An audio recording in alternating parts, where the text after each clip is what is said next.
अब देखते हैं हम लोग question number 5। 5 cos square 60 plus 4 sec square 30 degree minus 10 square 45 upon में sine square 30 degree plus cos square 30 degree.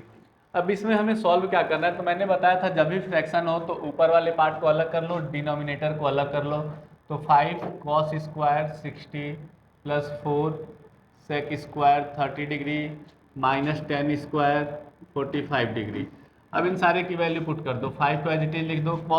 Cos 60 degree की वैल्यू 1/2 का होल स्क्वायर प्लस 4 सेक की वैल्यू क्या होती है 2/√3, तो 2/√3 का होल स्क्वायर माइनस 10 का 1, 10 45 डिग्री की वैल्यू 1, तो 1 का स्क्वायर। इसे हम सॉल्व करें तो 5 और 1/4 हो जाएगा। स्क्वायर करने पे 2 × 2 4 हो जाएगा प्लस 4 को एज इट इज लिखो 2 का स्क्वायर 4। और मैंने बताया था कल भी √3 से √2 कैंसिल आउट होगा तो यहाँ पे आएगा केवल 3 माइनस 1 का एज इट इज। अब इसे सॉल्व कर दो। 5/4 प्लस 16/3 माइनस 1। एलसीएम ले लो। 4 और 3 का एलसीएम 12। 4 3 जा 12 तो 5 3 जा 15 प्लस 3 4 जा 12, 16 4 जा 64 माइनस 12। इन दोनों को प्लस कर दो, इसे माइनस कर दो। 15 में से 12 माइनस होगा 3 और 64 में 3 ऐड करोगे 67/12। ये हमारा न्यूमरेटर पार्ट का सॉल्यूशन हो गया। अब डिनोमिनेटर पार्ट का हम लोग सॉल्व करें तो डिनोमिनेटर क्या है sine square 30 degree plus cos square 30 degree. Sine square 30 degree की वैल्यू 1/2 का होल स्क्वायर, 1/2 का whole square plus cos 30 degree की वैल्यू √3/2 का होल स्क्वायर। सॉल्व करो 1/2 का होल स्क्वायर 1/4 प्लस √3/2 का 3/4। रूट से स्क्वायर कैंसिल आउट हो जाते हैं इस वजह से 3 और 2 2 जा 4, 4 1 प्लस 3। डिनोमिनेटर सेम है इसलिए सिंपल ऐड हो गया 4/4 कैंसिल आउट, आंसर हुआ 1। न्यूमिनेटर कितना था हमारे पास 67/12 अपॉन में 1, आंसर हो गया 67/12।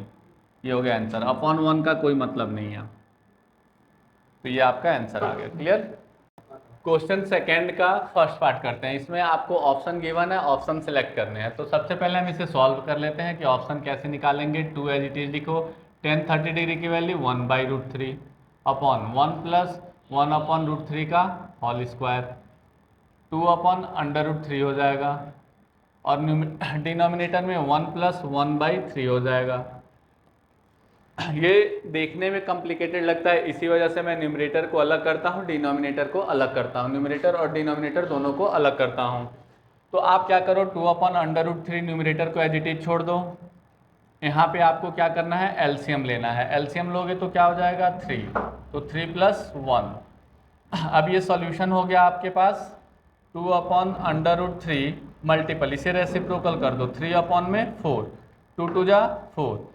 आपके पास क्या आया सॉल्यूशन, आपके पास आ गया 3/2√3, 3/2√3।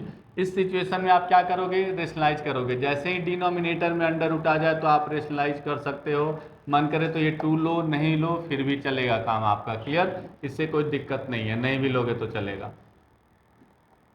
3/√3 अपॉन में 2 × 3, 3 से 3 कट गया, आंसर आ गया √3/2। अब √3/2 ऑप्शन में नहीं मिलेगा आपको, √3/2 ऑप्शन में ही नहीं है। ऑप्शन में √3 की वैल्यू किसकी होती है साइन 60 डिग्री की, तो देखो ऑप्शन साइन 60 डिग्री सही होगा।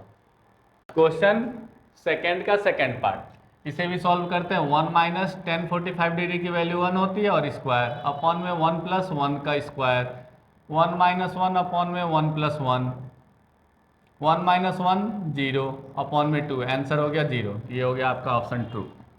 देखो क्वेश्चन थर्ड में आपको ए की वैल्यू फाइंड करनी है और बताना है किस सिचुएशन में ये ट्रू होगा ए की वैल्यू। तो यहाँ पे हमें ए की वैल्यू दोनों साइड 0 ले लेना है। तो साइन 2a हो गया, इसका मतलब ये 0 डिग्री हो गया, इक्वल टू 2 साइन 0। अब यहाँ पे क्या हो गया ये पार्ट पूरा 0 हो गया और ये भी 0 हो गया, तो ये 0 0 हो गया, तो इसका मतलब ये 0 डिग्री पे सेटिस्फाइड होगा, 0 डिग्री पे सेटिस्फाइड होगा, तो इसका ऑप्शन हो जाएगा 0 degree. Next question 2 10 30 degree upon में 1 - 10 स्क्वायर 30 डिग्री। तो 2 tan 30 डिग्री की वैल्यू क्या होती है 1/√3 अपॉन 1 माइनस 1/√3 का होल स्क्वायर। सॉल्व करो 2 अपॉन √3 हो जाएगा। ये 2 को 1 से मल्टीप्लाई करना होता है। हमेशा न्यूमरेटर से न्यूमरेटर ही मल्टीप्लाई होता है और डिनोमिनेटर से डिनोमिनेटर जब मल्टीप्लाई का साइन होता है फ्रैक्शन में। 1 माइनस 1/3 हो जाएगा, क्योंकि 1 का स्क्वायर करोगे 1 और √3 का स्क्वायर करोगे तो √3 × 3 यानी 3 होता है। अब यहाँ पे भी एलसीएम लेना होगा हमें। 2/√3 को एज इट इज छोड़ दो, यहाँ पे एलसीएम ले लो 3 तो 3 माइनस 1 तो 2/√3 रेसिप्रोकल कर दो 3/2। यहाँ पे 3 में से 1 सब्ट्रैक्ट होगा 2 और रेसिप्रोकल कर दिया, 2 से 2 कैंसिल आउट, 3/√3 आ गया। ऑप्शन ये नहीं है, डिनोमिनेटर में जैसे ही अंडर रूट आता है तो हमें रेशनलाइज करना होता है। तो 3/√3 अपॉन में 3 से 3 कट गया, आंसर आया √3। अब √3 किसकी वैल्यू होती है तो tan 60 डिग्री की, तो आंसर हो गया आपका tan 60 डिग्री, ये ऑप्शन है। चलो नेक्स्ट क्वेश्चन है थर्ड। इस क्वेश्चन को ध्यान से समझना, क्वेश्चन आसान है। If tan a + b = √3 and tan a - b = 1/√3, 0 less than a + b less than equal to 90 degree, a greater than b, find a and b। तो इसका मतलब आप लोगों को समझा दूं, ये क्या कह रहा है कि a + b की जो वैल्यू आनी चाहिए 0 डिग्री से बड़ी और 90 डिग्री के इक्वल या तो 90 डिग्री के छोटी आनी चाहिए। तो a + b की वैल्यू आपको डिफाइन कर दिया गया है कि a + b की वैल्यू 0 से बड़ी और 90 डिग्री से छोटा या 90 डिग्री के इक्वल, इन्हीं दोनों के बीच की वैल्यू आपके पास आनी चाहिए। और दूसरा कंडीशन ये दे रखा है कि a की वैल्यू हमेशा b से बड़ी आनी चाहिए, a की वैल्यू हमेशा b से बड़ी आनी चाहिए। तो फाइंड a एंड b, बिल्कुल आसान है। सबसे पहले हम लोग लिख लेते हैं tan a + b = √3। यहाँ पे मैं सॉल्यूशन लिख दूं। अब देखो यहाँ सॉल्यूशन क्या करेंगे, tan a + b = √3 की वैल्यू क्या होती है तो tan 60 डिग्री होती है। √3 की वैल्यू tan 60 डिग्री, तो √3 की जगह पे मैंने tan 60 डिग्री लिख दिया।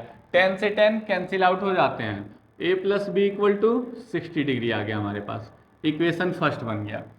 सेकेंड की बात करें, tan a - b = 1/√3, यहाँ भी लिख दो tan a - b = 1/√3 की वैल्यू क्या होती है tan 30 डिग्री, tan से tan cancel out, a - b =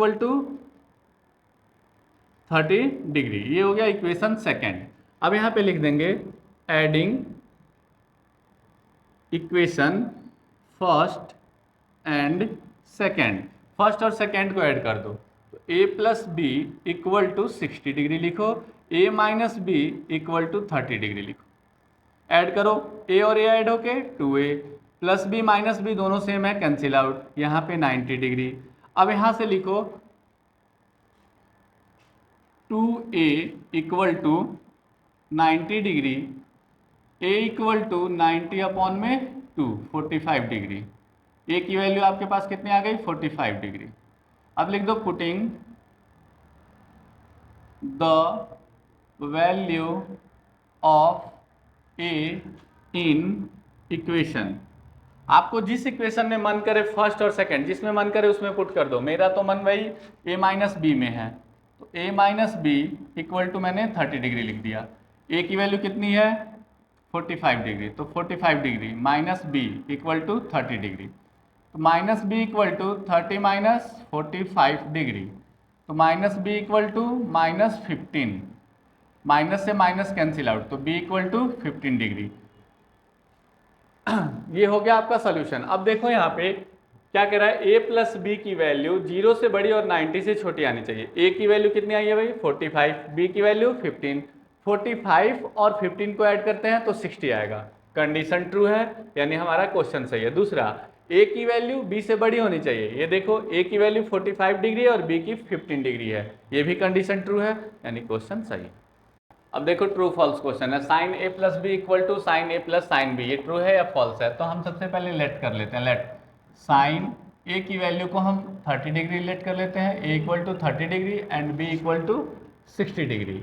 तो sin a + b, sin a + b left hand side लिख दिया, sin a + b तो sin 30 degree + 60 degree it means sine 90 degree. Sine 90 degree की वैल्यू क्या होती है? 1 होती है। साइन 90 डिग्री की वैल्यू निकल गया। राइट हैंड साइड लिखेंगे। राइट हैंड साइड में क्या है? साइन ए प्लस साइन बी। साइन ए की वैल्यू साइन 30 डिग्री और साइन बी की वैल्यू 60 डिग्री। अब 30 डिग्री की वैल्यू क्या होती है? 1/2। क्या होगा? 1/2 प्लस साइन 60 डिग्री की वैल्यू √3/2, तो √3/2। दोनों का डिनोमिनेटर सेम है तो 2 लिख दो। 1 प्लस √3। आंसर आ गया आपका 1 प्लस √3/2। बोथ साइड सेम नहीं है तो इसका मतलब ये फॉल्स हो गया। तो left hand side not equal to right hand side. यहाँ पे रिस्लाइज नहीं किया हूँ क्योंकि रिस्लाइज करने पे भी डिफरेंट आएगा, इस वजह से छोड़ दिया। तो यहाँ पे आंसर हो जाएगा फॉल्स। ये देखो सेकेंड क्वेश्चन कह रहा है the value of sine theta increase as theta increase. तो बिल्कुल ट्रू है। ट्रू क्यों है? क्योंकि आप लोग टेबल जो मैंने बताया था उसमें साइन थीटा की वैल्यू देखोगे, sine 0 degree, sine 30 degree, sine 45 degree, sine 60 degree, यहाँ इंक्रीज करता हुआ जा रहा है और साइन 90 डिग्री तक सारी वैल्यू इंक्रीज करती हुई जा रही है। इसका मतलब ये ट्रू होगा। लिखना है तो लिख सकते हो साइन 0 डिग्री की वैल्यू 0, साइन 30 डिग्री की वैल्यू 1/2, साइन 45 डिग्री की वैल्यू साइन 45 डिग्री की वैल्यू 1/√2। तो ये देखो अगर जो डिवाइड करोगे तो सारे इंक्रीजिंग ऑर्डर में आएंगे, सारे इंक्रीजिंग ऑर्डर में आएंगे। इस वजह से अगर जो साइन थीटा इंक्रीज कर रहा है तो इसका मतलब थीटा भी इंक्रीज करेगा। इस वजह से ये कंडीशन ट्रू है। देखो क्वेश्चन नंबर 4 का थर्ड देखते हैं हम लोग।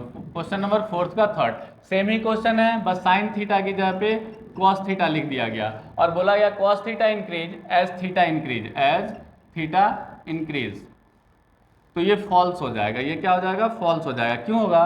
क्योंकि आप जब टेबल देखोगे कॉस थीटा वाला तो उसमें वैल्यू डिक्रीज करती हुई जा रही है, क्योंकि साइन थीटा का अपोजिट होता है 1, ऐसे अपोजिट होगा तो जब अपोजिट होगा तो डिक्रीज होता जाएगा। इसी का अपोजिट कर दोगे तो वैल्यू डिक्रीज होती जाती है। इस वजह से ये फॉल्स है। क्वेश्चन नंबर 4 देखते हैं। Sine theta equal to cos theta for all value of theta. मतलब ये कह रहा है कि क्या दोनों ट्रू होंगे? तो लॉजिक सी बात है, दोनों फॉल्स ही है यार। साइन थीटा की वैल्यू 0 डिग्री की 0 होती है, कॉस 0 डिग्री की वैल्यू 1 होती है, पहले ही पता चल गया फॉल्स है। दूसरी बात करें साइन 30 डिग्री की, साइन 30 डिग्री की वैल्यू क्या होगी? 1/2 और कॉस 30 डिग्री की वैल्यू डिफरेंट होती है, जिसकी वजह से ये सिचुएशन बिल्कुल फॉल्स है। तो आप टेबल देख लोगे तो आपको पता चल जाएगा कि दोनों इक्वल नहीं हो रहे हैं, दोनों इक्वल नहीं हो रहा है। दोनों टेबल चेक करोगे तो इक्वल नहीं होंगे। साइन 0 डिग्री, कॉस 0 डिग्री, दोनों की वैल्यू डिफरेंट होती है। जैसे यहाँ पे लिख देता हूँ sine 0 degree equal to cos 0 degree. Sine 0 degree की वैल्यू 0 होती है और कॉस 0 डिग्री की वैल्यू 1 होती है, तो नॉट इक्वल टू हो गया। इस वजह से ये फॉल्स है। देखो cot A is not defined for A equal to 0, ये होगा ट्रू हमारे पास। क्या होगा? ट्रू होगा। कैसे होगा? तो कॉट ए का फॉर्मूला 1/10a होता है, 1/10a। अब ए की जगह पे 0 पुट कर दो, 1/10 0, 10 0 डिग्री की वैल्यू 0 होती है, तो डिनोमिनेटर जब भी 0 होगा तो नॉट डिफाइंड होता है। इस वजह से यहाँ पे हम लिख देंगे नॉट डिफाइंड। तो इस वजह से ये कंडीशन ट्रू है। ये हो गया एक्सरसाइज कंप्लीट।